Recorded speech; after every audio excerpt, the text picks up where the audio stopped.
específica por salário digno e justo nunca esteve descolada da gente compreender a dinâmica geral daquilo que se passava no país, daquilo que se passava no setor saúde, especificamente, e como é que essa dinâmica influía diretamente naquilo que é a conjuntura municipal.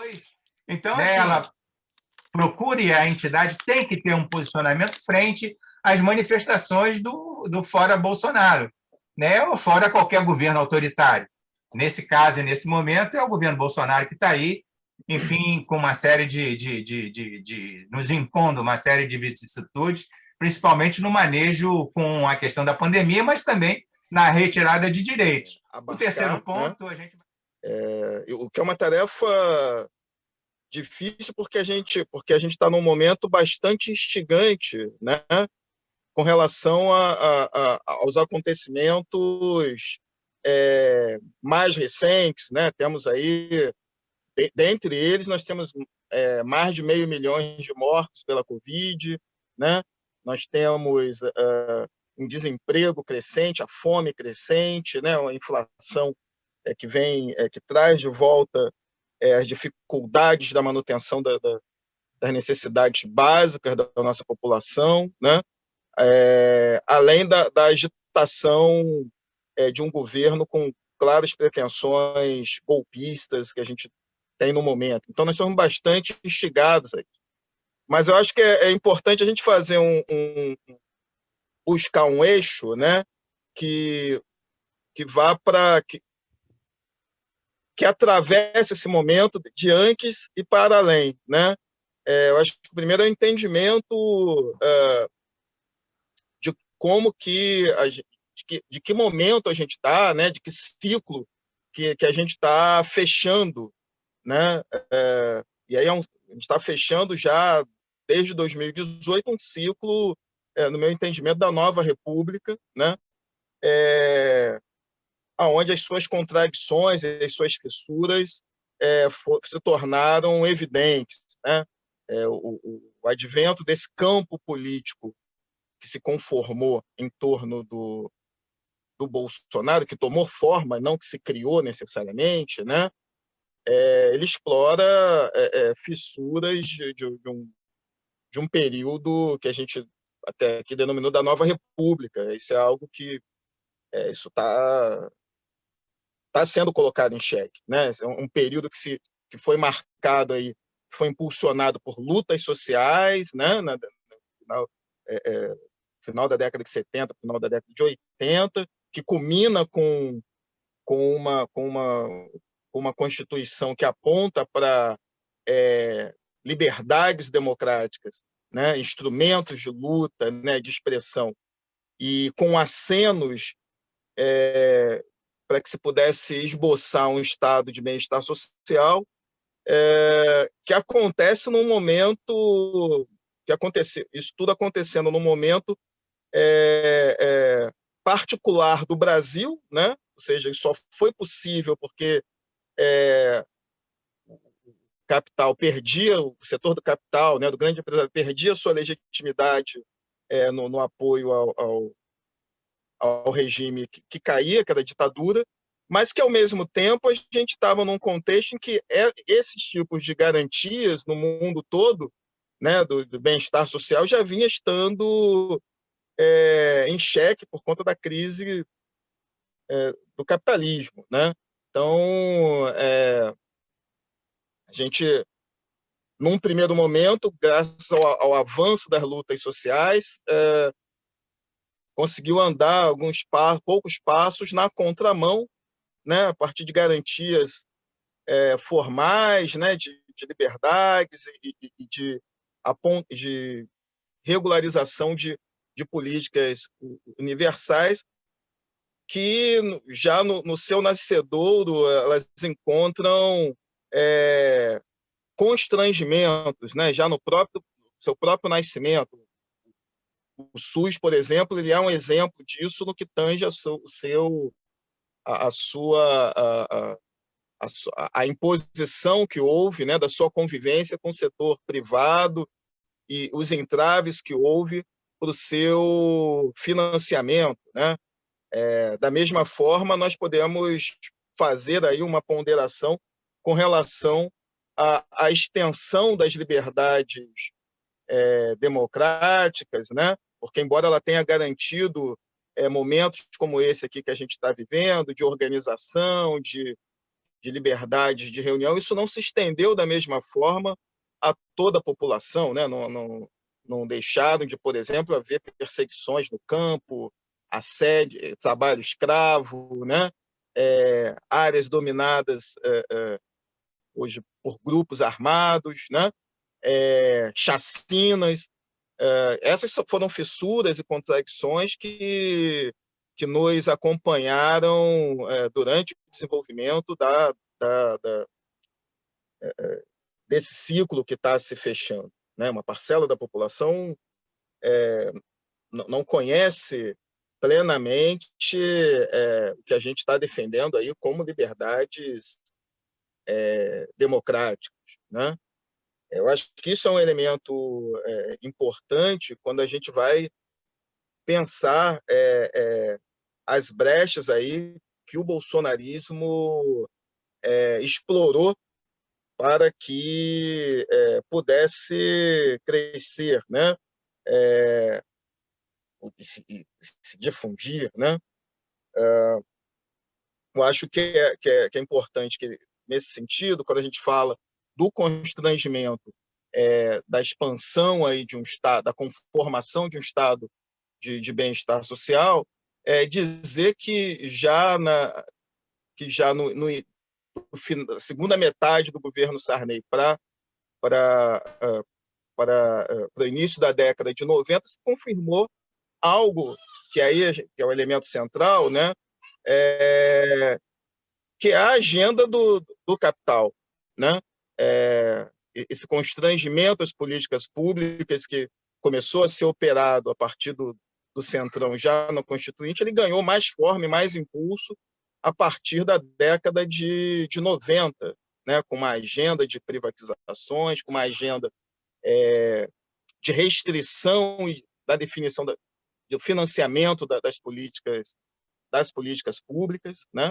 Uma agenda que não, e com privatização das próprias políticas públicas, né? Passou pela privatização num primeiro momento dos setores produtivos, né?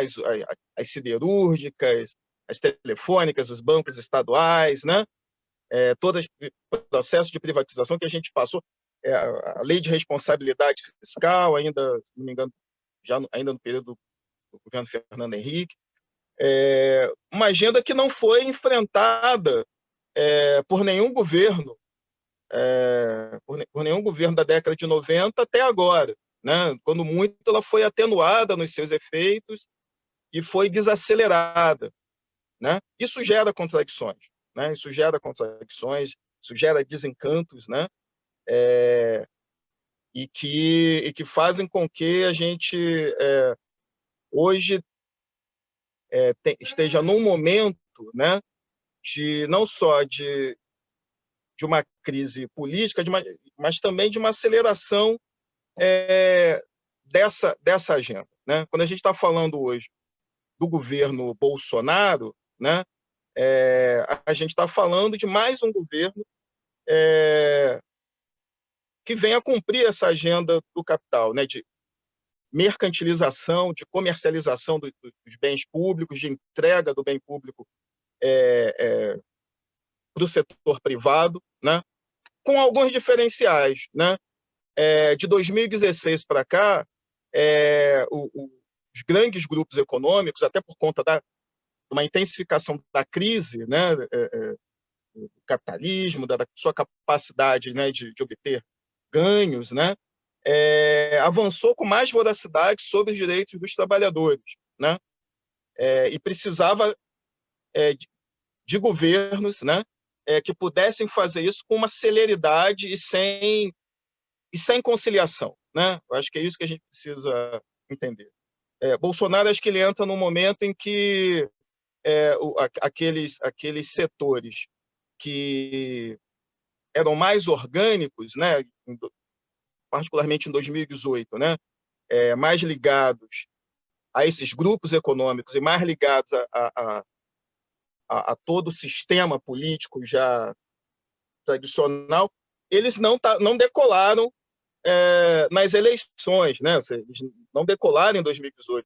A gente vai pegar ali o Alckmin e o Henrique Meirelles, né? Que eram talvez dos candidatos mais orgânicos, os mais vinculados a esses grupos econômicos. Eles não decolaram. A alternativa foi o Bolsonaro e os grupos financeiros, os grupos econômicos, tamparam o nariz e jogaram força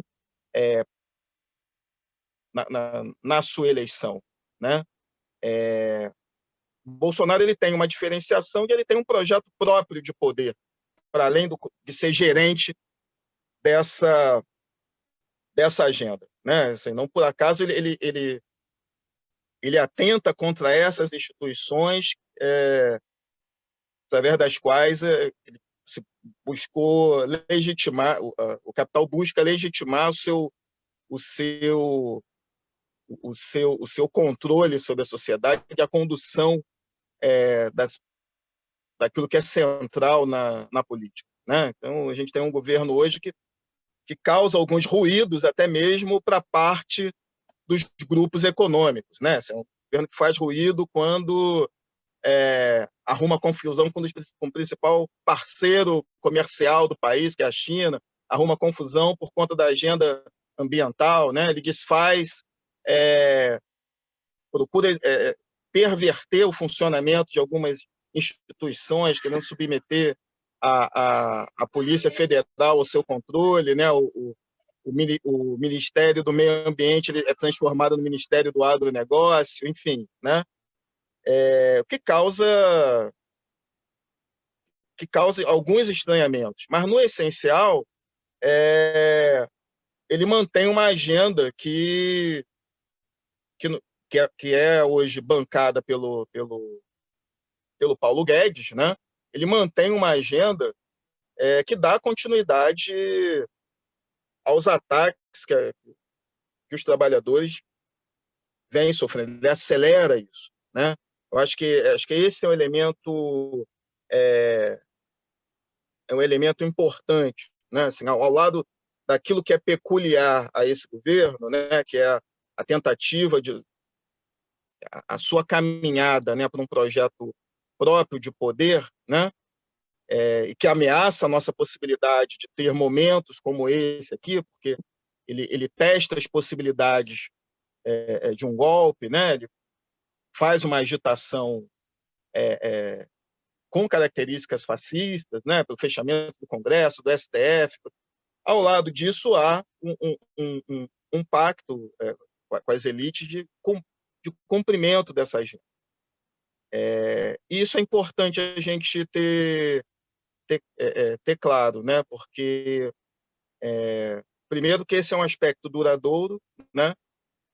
Essa agenda é uma agenda que o cumprimento dela, ela não só é uma condição para Bolsonaro permanecer ou não, né? Como é o ponto de unidade entre os setores dominantes da sociedade, né? Na verdade, a queda ou não do Bolsonaro, né, ela depende também da sua capacidade de entregar essa agenda, né? E que nos afeta, né? Nos afeta diretamente, porque são reformas que redirecionam, reestruturam o Estado, né? Essa agenda, eu acho que é um dos elementos que servem para que a gente consiga definir ações de médio e de curto, médio e longo prazo, né? Por exemplo, nós temos uma etapa agora do governo Bolsonaro, que é a da reforma administrativa, né? Ou seja, que descaracteriza elementos no serviço público que nos são caros, né? Embora ela a princípio vá atingir, acreditemos nós, né? Aqueles que vão ingressar a partir da aprovação, que a gente espera que não ocorra, dessa reforma, né? Ela atinge elementos caros a nós servidores, né? Como, por exemplo, a progressão por e aumento de ganhos por tempo de serviço, a licença-prêmio, né? A estabilidade, né? Ela preserva, ela contém, ela faz a diferenciação de vínculos, né? Diferenciando as carreiras típicas de Estado e aquelas que podem, por exemplo, ser divididas com o setor privado, né? Que aí a gente vê, inclusive, nesse ponto, um elo de continuidade entre o que o Bresser Pereira desenhou, né, no período Fernando Henrique, né, na sua definição entre aquelas áreas que são exclusivas do Estado e aquelas que poderiam ser divididas com o mercado, né, a partir dele se abriu aí uma estrada para que as organizações sociais, do Oeste, do César estava mencionando antes da gente começar, entrassem de uma forma intensa, a princípio, no campo da saúde, né, de uma forma ampla. Então, há elementos aí de continuidade, né, há fissuras que se criam, que a gente já experimenta hoje, né, mas que essa reforma administrativa tende a aprofundar, né, na diferenciação de vínculo do funcionalismo. Se isso não afeta aqueles que já têm o direito adquirido garantido, isso afeta a capacidade de luta dos servidores. Isso a gente já experimenta nas nossas limitações que nós temos hoje, né, aqui em Niterói. O outro elemento, né, que a gente dessa agenda, né, que a gente já experimentou, né, foi a Lei Complementar 173, né, que tem sido utilizada pelos governos, os governos locais, inclusive o municipal, né, o nosso municipal, né, para não concessão de reajuste. Foi essa emenda, essa lei que foi formulada pelo Paulo Guedes, que ele chamou de granada no bolso do inimigo, naquela reunião imoral, né, que foi ali divulgada de abril do ano passado, né? Isso é parte dessa agenda, né? Esse impedimento da concessão de reajuste. Um outro elemento com o qual a gente se defronta, que a gente vai ter que enfrentar, né, que a gente já se confrontou mais recentemente, foi aí o aumento da alíquota da contribuição previdenciária, né, que é uma determinação da reforma, que é uma primeira determinação, né, da reforma da Previdência. É uma das primeiras efeitos que nós sentimos nessa determinação de que os municípios que tenham um déficit atuarial, ou seja, um déficit que se comprove ao longo do tempo, né, atualizem a sua reajuste, a contribuição das suas alíquotas, né? Esses são elementos importantes acho que no diálogo com a nossa categoria, né, que fazem com que se apontem efeitos imediatos que estão vinculados a essa política mais geral de desmonte do Estado, de ataque aos direitos dos trabalhadores, né? Então, eu acredito que poder apontar esses elementos que são sensíveis, né, à categoria, acho que nos dão condição de uma mediação, acho que importante para poder travar esse debate junto a uma categoria que a gente tem dificuldade até mesmo de mobilizar para as suas lutas e as suas questões mais imediatas. Claro, nessa agenda nós temos outros elementos, né, que é a Lei de Responsabilidade Fiscal, a Emenda Constitucional 95, que limita os investimentos na saúde, né?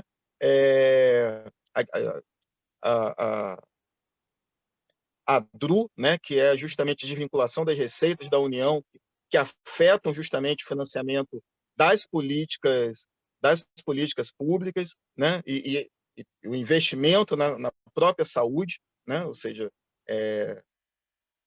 afetando as nossas condições de trabalho, né? Ou seja, nós temos elementos aí que nos possibilitam, né, já concluindo, dialogar e fazer essas mediações, né, mostrando ali, para além das adjetivações que nós devemos dar ao governo, né, mas mostrando claramente os atos que ele realiza, né? Ou seja, acho que são elementos, são peças ali, acho que fundamentais. Então, acho que o centro nessa agenda, ela nos orienta, né, já para concluir, para como nós vamos caminhar, né?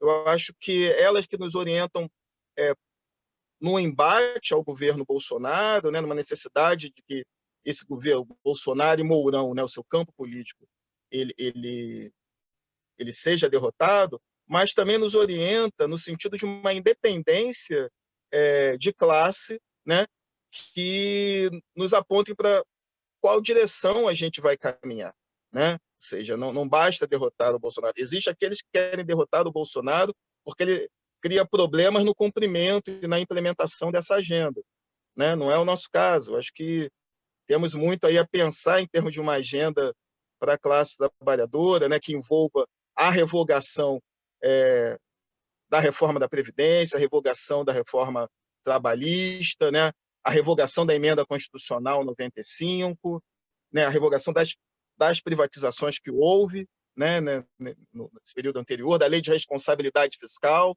né, que é um garrote para nós servidores e para nós que atuamos no setor público, né? Ou seja, e isso define com quem caminhamos nos próximos anos. Eu estou falando próximos anos porque é uma marcha que acho que vai para além desse ano de 2021, que traz essa urgência, mas que vai para além de 2021, para além de 2022 também, para quando ocorrem as próximas eleições.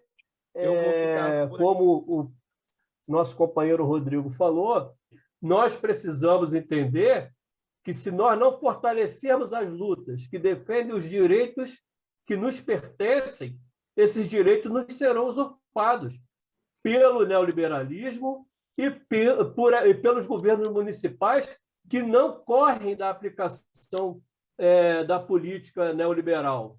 Está aí a reforma da Previdência, que, por exemplo, o governo do PSOL em Belém entrou com uma ação de arguição de inconstitucionalidade. Ou seja, vai ter que cumprir, não vai ter que cumprir, não se sabe. Mas é um governo que se postou por não aumentar a Previdência no enfrentamento com a política neoliberal do governo de Bolsonaro. Niterói se mostra passivo e absolutamente aderente à política porque não faz nenhuma resistência. Nós precisamos entender que, por mais simpatia que alguns membros da categoria tenham com o governo federal, e aí a gente respeita a visão de cada um, mas é importante que a gente entenda o seguinte: aqui nós somos defensores da vida e eu tenho certeza que as pessoas que têm essa simpatia pelo governo federal não têm a menor simpatia pelas mortes que ele causou e que eram evitáveis. Então, nós não podemos, como entidade que defende o direito à vida, permanecer nessa inércia de não assumir uma posição contundente contra o governo federal, no sentido de exigir que o presidente seja impeachmentado, que ele renuncie, que ele vá para a caixa prego, junto com o Paulo Guedes, junto com o Mourão, junto com toda essa corja que só vem matando a população brasileira e tornando-a miserável.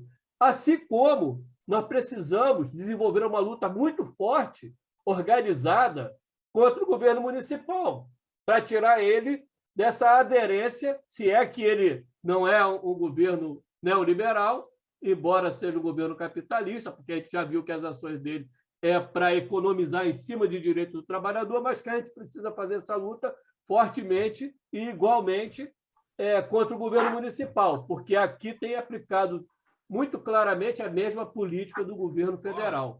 E amanhã... Os nossos governos municipais, nos últimos 30 anos, para a gente fazer uma conta redonda, eles vieram paulatinamente sendo capturados de uma maneira bastante acentuada pela lógica do neoliberalismo. Né? Não foi prerrogativa única e exclusiva, também como não foi prerrogativa única e exclusiva do governo Lula, o governo Lula também incorporou uma série de componentes. Ele só foi apiado do poder pela burguesia dominante, pelo capital financeiro, porque ele claudicava do ponto de vista daquilo e da pressa que os grupos dominantes tinham de implantar a sua própria agenda. E, para eles, assim, foi muito mais pertinente nego entrar numa aventura bolsonarista. E a aventura bolsonarista ela também tem os seus conflitos com o programa e a agenda do neoliberalismo, né? Principalmente porque ele tem uma agenda própria. Né? O fim, porque somos hoje 1.660 trabalhadores, nos estertores da vida profissional, grande parte de nós, não todos, mas numa parte bastante significativa, que propositadamente fomos jogados numa circunstância, numa situação de baixos salários, salários aviltantes, para justificar a incorporação, dentro da lógica da administração pública, de um conjunto de valores que são típicos da iniciativa privada.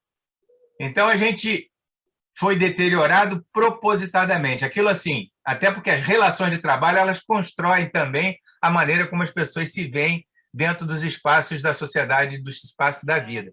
A Lilian colocou aqui, que eu achei importante estar pontuando, a forma como o governo municipal vem tratando seu trabalhador demonstra a falta de respeito com todos, iniciando pela forma precária de contratação dentro de seu governo. O servidor está precarizado e não consegue demonstrar força para esse combate. Temos que demonstrar força e foco com intensidade no debate e embates com os desmandos do prefeito. Exatamente. Eu acho que a gente tem que começar a pressionar fortemente o governo municipal, ter posturas, exigir por exemplo, que o conselho tenha um posicionamento.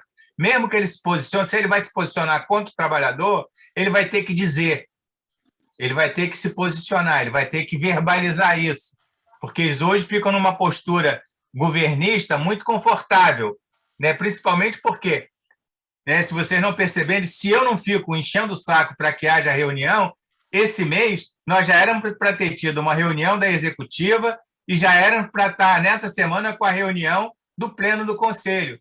Como eu não fiquei pressionando o tempo inteiro, o que aconteceu? Nada. Né? Nada.